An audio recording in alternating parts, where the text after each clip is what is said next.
दोस्तों जब भी हमारा लोन ईएमआई डिफॉल्ट होता है तो बैंक उसे एनपीए में कन्वर्ट करने के बाद लास्ट ऑप्शन सेटलमेंट का देता है कि आप सेटलमेंट कर लो हमसे और जो भी अमाउंट है उसका कुछ आपको डिस्काउंट मिलेगा और आपका पूरा मैटर क्लोज जाएगा।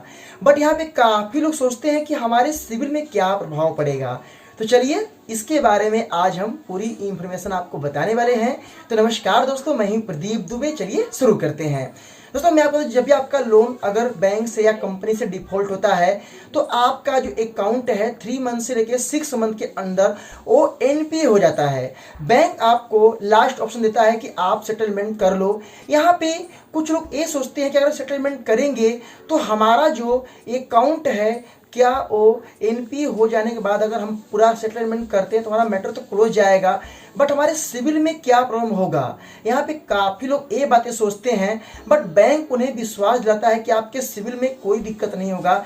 बट इसका रियल इफेक्ट क्या है पहले ये आप जान लीजिए। तो जब भी आप सेटलमेंट करते हैं किसी कंपनी किसी बैंक से तो कंपनी वाले जितना अमाउंट आप उनको देते हो उतना पैसा तो उनको मिल जाता है। जैसे कि आपका 1 लाख का अमाउंट है, आपने 30,000 या 40,000 में सेटलमेंट कर लिया। अब यहाँ पे आपका जो 1 लाख अमाउंट था तो आपने 30% 40% में सेटलमेंट किया। अब जो बचा हुआ अमाउंट है बैंक क्या करता है कि उसको सिविल में डाल देता है। काफ़ी लोग बोलते हैं कि ये सिविल में डाल देने के बाद कब तक रिमूव होता है। दोस्तों ऐसा नहीं है। जब सेटलमेंट आपसे बैंक करता है तो सेटलमेंट का एक एग्रीमेंट आपको मिलता है और आपका जो सिविल इंक्वायरी है, जो सिविल स्कोर है, करीबन 2 से 3 साल तक 4 साल तक उसमें इंक्वायरी पूरी रहती है। बट धीरे धीरे वो ऑटोमेटिक वहाँ से रिमूव होता है, बट इसके लिए टाइम लगता है।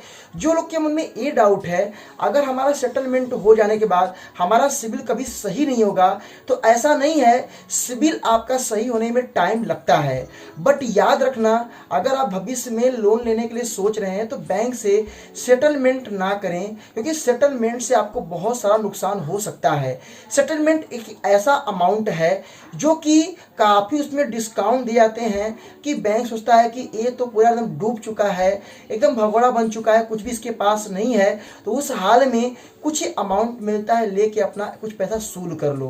दोस्तों यहीं पे जो है जो सिविल की बात आती है तो बैंक वहाँ पे सेटलमेंट करने के बाद सिविल से इंक्वायरी जल्दी वहाँ पे रिपोर्टिंग नहीं करता है। ऐसे मान लो आपने हमसे कर्ज लिया, हमारा पैसा आपने हमको दे दिया, अब हम अपने जो रजिस्टर में जो लिखे थे कि इतना अमाउंट बाकी है, जब वहाँ से हम रिपोर्टिंग करेंगे, जब वहाँ से काटेंगे तभी वो कटेगा। तो बैंक क्या करता है कि जब इसके लिए रिपोर्टिंग करेगा कि हाँ इतने में सेटलमेंट हो गया है, तभी आप सिविल की इंक्वायरी हटती है। तो याद रखना सेटलमेंट लास्ट ऑप्शन होता है, बट सेटलमेंट से काफ़ी आपको नुकसान भी होता है। बेनिफिट तो होता है बहुत सारा, आपको दिक्कत नहीं होता है, बट सिविल में आपके बहुत ज़्यादा प्रॉब्लम आता है जो कि टाइम लगता है। तो इस तरीके से आपका सेटलमेंट होता है। सेटलमेंट जब भी आप करें, सेटलमेंट के साथ आपको एग्रीमेंट बैंक से लेना बहुत जरूरी है।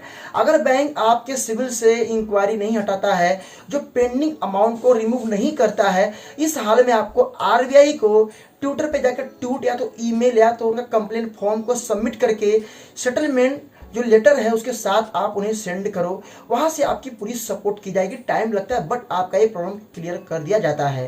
तो याद रखना सेटलमेंट और एनओसी लेटर लेना कभी ना भूलें, क्योंकि सेटलमेंट में एनओसी लेटर बैंक तो देता नहीं है, बट सेटलमेंट लेटर आपको जरूर मिलता है। तो आप इस बातों का ध्यान जरूर रखना।